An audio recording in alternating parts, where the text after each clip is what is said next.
Gracias. Bueno, a ver. Sistema económico, dije, ciclos económicos. De eso vamos a hablar. Bien. En la economía hay movimientos de la actividad económica. Esos movimientos se llaman fluctuaciones o ciclos económicos. ¿Qué son los ciclos económicos? Son movimientos ascendentes o descendentes de la actividad económica. Ojo acá, cuando digo actividad económica, me refiero a todas las variables de la economía. El ciclo económico, en los movimientos o en las fluctuaciones, abarca todas las variables de la economía. Si yo hablo de la caída del Producto Bruto Interno para el año 2017 o para el bienio de 2017-2018 y después sube en el 2019-2020 y después vuelve a caer en el 2021-2022, ¿estoy refiriendo a un ciclo económico? No, porque estoy tomando una única variable de la actividad económica, que es la medición por el Producto Bruto Interno, que medía cuantitativamente cómo se mueve la economía. El ciclo económico me abarca toda la actividad económica. Si se mueve el Producto Bruto Interno, si se mueve el tipo de cambio, si se mueve la inflación, si se mueve el desempleo, si se mueve la inversión, es decir, todos los elementos o todas las variables que hacen a la actividad económica. Eso es el ciclo económico. Movimientos ascendentes o descendentes de la actividad económica. ¿Cómo se expresa el ciclo económico? De esta manera. ¿Se ve ahí, Miriam, se ve la diapositiva? Bien. Aquí tenemos la expresión del ciclo económico, con esta curva, que va aquí marcada en rojo. Y acá tenemos dos cuestiones. En esta línea que está acá, esta abscisa que está acá, esta coordenada que está acá, tenemos movimiento de la actividad económica. Y aquí abajo lo que se nos marca es el tiempo. Es decir, esta línea o esta curva ascendente y descendente se mide en función del movimiento de la actividad económica por un lado y el tiempo por el otro. ¿Por qué es importante que tengan en cuenta esto? Porque la actividad económica, que es la línea que está aquí, marca lo que se conoce como profundidad del ciclo económico. Profundidad del ciclo económico. Y esta línea que está aquí abajo, que marca el tiempo, marca precisamente o señala precisamente la duración del ciclo. Profundidad es esto, variación de la actividad económica, y aquí abajo tenemos la duración del ciclo económico. ¿Por qué les digo que es esto importante? La profundidad, lo que marca o lo que representa es el impacto de las fases del ciclo económico en la actividad económica. La profundidad del ciclo marca el impacto en la actividad económica. ¿Qué significa esto? ¿Cuánto desempleo hubo durante tal fase?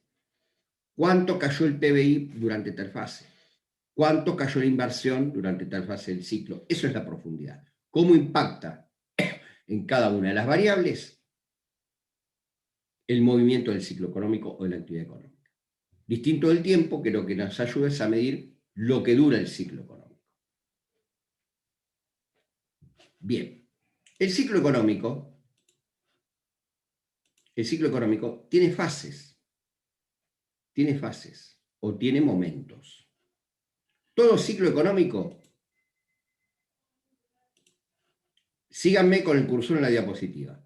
Todo ciclo económico tiene fases o momentos o etapas.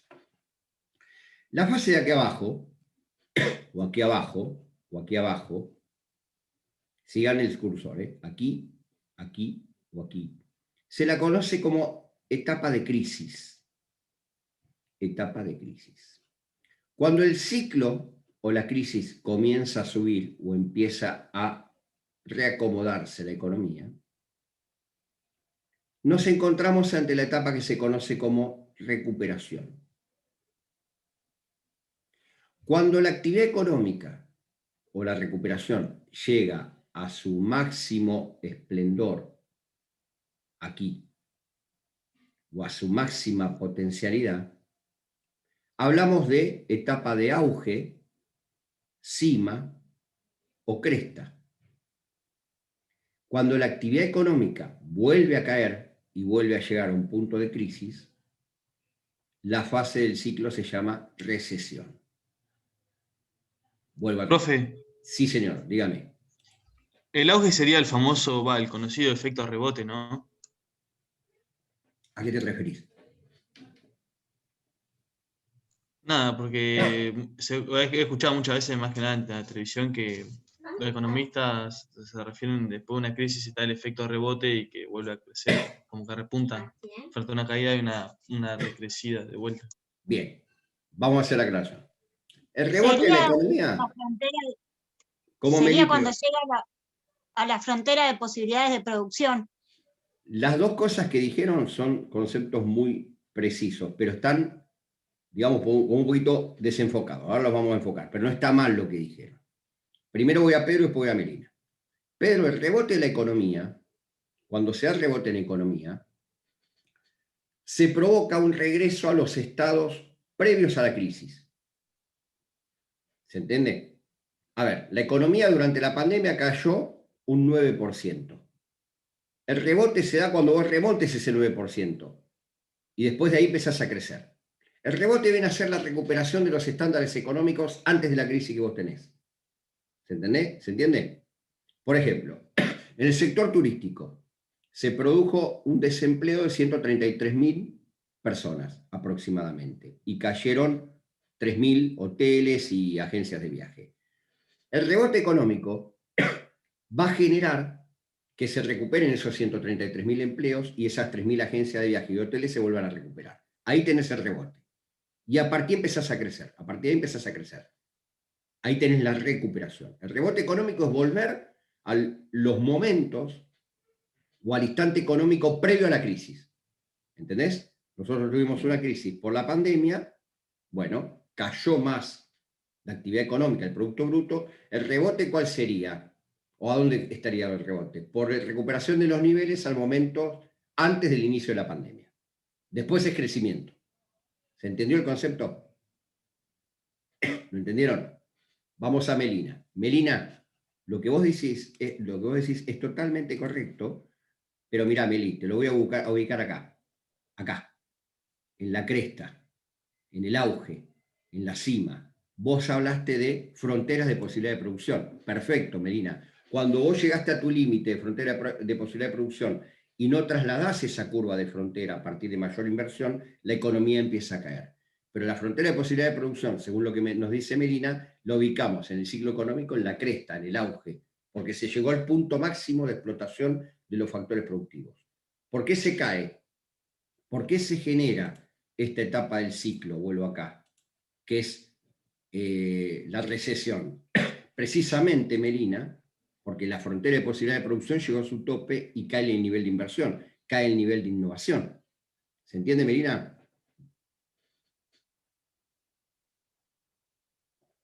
Meli, ¿se entendió? Sí, profe, yo decía, yo había entendido eso, que cuando llega a la cima es que está en ese gráfico que habíamos visto al principio en el libro de, no me acuerdo si era de Mochón, Sí. que tenía un gráfico similar y decía que, bueno, se llegaba al tope a la frontera de posibilidades y de ahí bajaba. Por eso me acordé de ese dibujo y lo repetí ahora. Perfectamente aplicado lo que vimos en aquel momento acá. Perfecto. Está bien. Bien. Vuelvo a la diapositiva del ciclo. Acá están las características de cada fase. O sea, ¿qué es lo que implica cada fase? ¿Qué es lo que implica la crisis? ¿Qué es lo que... Acá. Cae la producción, caen los beneficios de las empresas, cierren las empresas, aumenta el paro, es decir, aumenta el desempleo, hay una caída de los salarios nominales, cae la demanda, por eso hoy se habla tanto de aumentar la demanda porque implica una recuperación de la economía, hay una reducción de la inversión, un endeudamiento público y privado, hay inflación o deflación, es decir, aumento o caída del nivel de precios. Cuando empieza la recuperación, crece la producción, el motor de la inversión empieza a activarse, crece el empleo, crece la demanda, crecen los beneficios y crece la inversión. Fundamentalmente crece la inversión. Se llega al auge, es decir, a la frontera de posibilidad de producción, según lo que nos decía Melina. Bueno, hay un crecimiento de la producción, hay una tendencia al pleno empleo. Tendencia, nunca se cumple el famoso pleno empleo, del cual hablaban los clásicos. Los valores de los aumentos salariales se van dando de manera constante, hay una crecida de la demanda en forma importante, crecen los precios en función de la mayor demanda y de los aumentos salariales, ojo, esto va atado. Hay un fuerte beneficio de las empresas y al haber un mayor beneficio de las empresas se genera una recuperación de la inversión y una nueva reinversión. Cuando se llega a ese pico, auge, y no se traslada la curva de la frontera de posibilidades de producción, entramos en una recesión.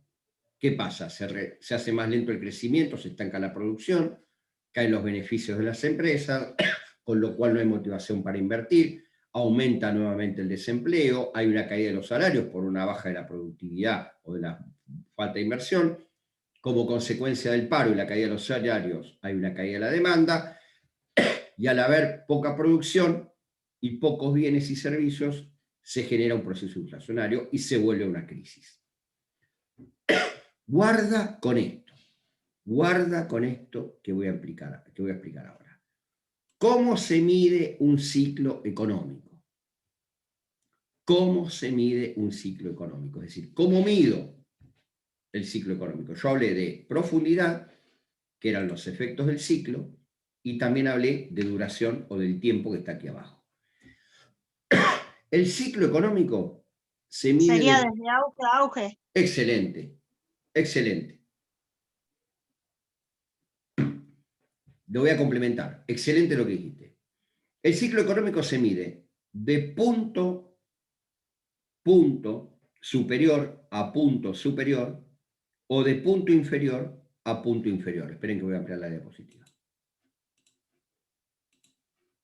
Vale decir que un ciclo se mide desde una crisis hacia otra crisis o desde un auge, cima o cresta hacia otro auge, cima o cresta. Crisis a crisis, auge, auge. ¿Se entiende? Porque esto nos da el tiempo y la duración del ciclo, no la profundidad. Esto nos da el tiempo, no la profundidad. ¿Se entendió la medición del ciclo? Bien. Ahora bien, hay momentos de la economía en los cuales hay movimientos económicos que no son considerados ciclos. Hay movimientos de la economía que no son considerados ciclos. Esos movimientos se los suele llamar fluctuaciones estacionales. Fluctuaciones estacionales. Son movimientos cortos por estaciones o por periodo de tiempo, parciales en ciertos lugares. Por ejemplo, en épocas normales, sacando la situación de pandemia, ¿qué pasaba en Semana Santa con los movimientos turísticos?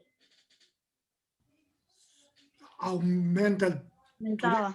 Todo el mundo se va a Mar del Plata, todo el mundo se va a Catarata del Iguazú, todo el mundo se va a la costa, todo el mundo se va a los parientes al interior de la ciudad de La Plata. ¿Qué pasa? Cae la actividad económica.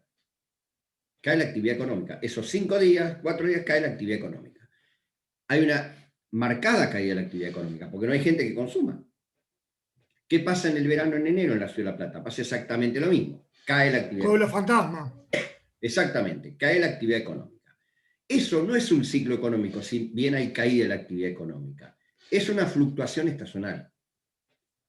La fluctuación estacional es aquella variación de la actividad económica en función de los momentos o de los tiempos del año, marcados por lo general por estaciones, pero no implican ciclos económicos. Por eso se llaman fluctuaciones estacionales. Son movimientos por periodos de tiempo que tienen relación directa con los cambios estacionales y las conductas de los ciudadanos en esos cambios estacionales. ¿Sí? Bien, ahora vamos a ver cuáles son los tipos de ciclos económicos que están relacionados con el tiempo. Vamos a ver los tipos de ciclos económicos que están relacionados con el tiempo. Cuando me refiero al tiempo, me refiero a esto, la línea de acá abajo. Me refiero a crisis con crisis, auge con auge. Ahí tenemos los 3 tipos de ciclos económicos, de acuerdo al tiempo. Ciclos cortos o de Kitchin. Kitchin fue el autor que determinó la existencia de este tipo de ciclos. ciclos grandes o comerciales, o de Juglar. Juglar fue el autor que determinó este tipo de ciclos. Ciclos de onda larga o Kondratiev. Kondratiev fue el autor que determinó este tipo de ciclos. Los ciclos cortos van de 3 años a 4 meses. De 3 años con 4 meses. Un ciclo económico se puede establecer mediante duraciones de 40 meses. Estos ciclos económicos o ciclos cortos o ciclos de Kitchin se los conoce como ciclos de stock. ¿Qué quiere decir? Hay ciclos de stock o renovación de stock. ¿Qué quiere decir esto, Martín? Que se renuevan las condiciones de comercialización. Hay una renovación de las condiciones de comercialización o de intercambio. Toda renovación de comercialización en una economía puede afrontar un ciclo corto. Tiene esas características. Y por ser un ciclo corto, de 3 años a 4 meses de máximo, se lo conoce como ciclo Kitchin. Pero la característica del ciclo corto es específicamente esto, que hay una renovación de la comercialización dentro del sistema económico. Los ciclos grandes o comerciales, o Juglar, llevan de 7 a 11 años. 7 a 11 años. Muchos autores dicen que un ciclo grande de 7 a 11 años implica no un ciclo de la caída de actividad económica durante ese periodo de tiempo, sino que 2 ciclos cortos de Kitchin, donde hay modificaciones lentas y paulatinas de la actividad económica, constituyen un ciclo grande. Por eso dice acá, se caracteriza por presentarse entre crisis sucesivas, las cuales forman parte de variaciones en la actividad comercial. Es decir, muchos autores dicen que estos ciclos grandes de 7 a 11 años conllevan la conformación de ciclos cortos, en donde se modifica no solo la actividad comercial, sino que hay una modificación de los paradigmas productivos, porque se innova en la producción, porque se invierte más, porque cambia la demanda de un producto, porque la gente se acostumbra a consumir un producto y deja de lado otro, y en base a eso se adecua el sistema económico. Es decir, son ciclos grandes o comerciales de 7 a 11 años. Y los ciclos de ondas largas, o ciclos Kondratiev, son ciclos que duran 50 años. Pero estos ya no se dan en la realidad, son ciclos que se han determinado en un periodo de tiempo que dio entre las 2 guerras mundiales. ¿Cuándo se producen estos ciclos? Cuando hay catástrofes naturales o cuando las economías se ven totalmente destruidas por situaciones de deflación o algún conflicto bélico. Y reconstruir toda la actividad económica lleva más de 30 años. Por eso Kondratiev, el autor que mide el ciclo de onda larga, habla de ciclos de 50 años, que es cuando la actividad económica comienza a recuperarse y comienza a funcionar nuevamente antes del problema que generó la caída de dicha actividad. Bien. Bueno, ahí está por qué se causan estos ciclos, por la guerra y revolución o fluctuaciones de la producción. A ver, esperen que tengo un chat. La profesora nos había nombrado las asociaciones de Kuznets. ¿Ese no es un tipo de ciclo? Sí, es un ciclo corto, las oscilaciones de Kuznets. No sé en qué contexto se los dijo, pero es un ciclo corto. Son movimientos cortos de la economía. Bien, ¿por qué se provocan los ciclos económicos? ¿O cuál es la causa del ciclo económico? ¿O por qué se genera un ciclo económico? Acabo de romper el vaso. Bien, el ciclo económico, según Keynes, se genera porque hay una insuficiencia de la demanda agregada. Los ciclos económicos, según la teoría de Keynes, se generan porque hay insuficiencias de la demanda agregada. ¿Se acuerdan los componentes de la demanda agregada? Consumo, inversión, exportaciones netas, gasto público. Todos esos componentes de la demanda agregada, los gastos de esos componentes de la demanda agregada, bueno, cuando caen esos componentes, se produce un ciclo económico. Keynes parte de la idea de que el ciclo económico aparece cuando se genera una crisis en la economía. Él parte siempre la base de una crisis para el establecimiento de un ciclo económico. La teoría de Schumpeter, que cuando dimos empresario les dije, empresario innovador, les dije, anoten Schumpeter porque vamos a volver con Schumpeter cuando hablemos del ciclo económico. La teoría de Schumpeter, de los ciclos económicos, sostiene que los ciclos se generan a partir de una innovación o cambio de la técnica de producción. Cada vez que un empresario innova o genera un cambio en la técnica de producción, se genera un movimiento en la economía capaz de determinar la existencia de un ciclo económico. Teoría de Keynes y teoría de Schumpeter. Esperen que rompí el vaso. Ahí está. Bien, ahora, políticas anticíclicas. ¿Cómo recupero yo un ciclo económico? ¿Cómo hago para recuperar la economía de un ciclo económico? Bueno, ahí es fundamental, para recuperar la economía en un ciclo económico, es fundamental la función del Estado, hoy que hablamos tanto del Estado. Y el Estado recupera la actividad económica a partir de lo que se conoce como agregados monetarios. Agregados monetarios. Hay políticas cíclicas y políticas anticíclicas. Están en la diapositiva del PowerPoint que les mostré. Acá tenemos políticas procíclicas y políticas anticíclicas. Es decir, en crisis lo que hay que hacer, contraer la demanda o estimular la demanda, dependiendo del momento del ciclo. Acá es lo que dice, no hay una medida única. Depende del enfoque de política económica asumida por el gobierno. En algunos casos, en momentos de recesión y crisis, se ha optado por seguir el ciclo económico con el fin de reducir desequilibrios financieros a costa del impacto en la producción, el empleo y el nivel de ingreso. Es decir, estos agregados económicos que utiliza el Estado, para salir de un ciclo son estos dos que están acá, a partir de la política fiscal y a partir de la política monetaria. Con la política fiscal aumentando o contrayendo el gasto público. Con la política monetaria poniendo más dinero en circulación en la economía o quitando dinero de circulación en la economía. Insisto, los ciclos económicos se atenúan o se cortan a través de la acción del Estado. Y el Estado tiene dos herramientas para atenuar el ciclo. Con una política fiscal, aumentando o disminuyendo el gasto, y con una política monetaria, aumentando la circulación de dinero o quitando dinero de circulación. Bien, ¿alguna pregunta? Tengan en cuenta el concepto de ciclos y la medición.